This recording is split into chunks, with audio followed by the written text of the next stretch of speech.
کے دوسرے صوبوں کی طرح خیبر پختونخوا میں بھی کورونا وائرس ایک بار پھر بے قابو ہوتا جا رہا ہے۔ Chief justice Peshawar high court Waqar Ahmad Seth اور صوبے کے 4 ڈاکٹرز جان کی بازی ہار گئے، جبکہ صوبائی سیکرٹری ہیلتھ سمیت 3 سینئر ڈاکٹر اس مرض کے باعث اپنے گھروں میں قرنطینیہ ہو چکے ہیں۔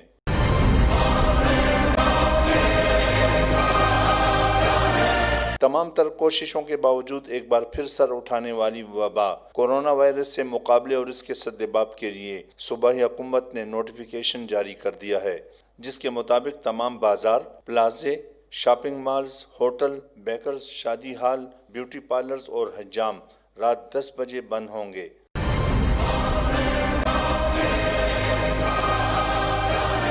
کورونا کی بڑھتی صورتحال کے باوجود شہر کے کسی بازار یا مقام پر عوام اور تاجروں کی جانب سے SOPs پر عمل ہوتا دکھائی نہیں دے رہا۔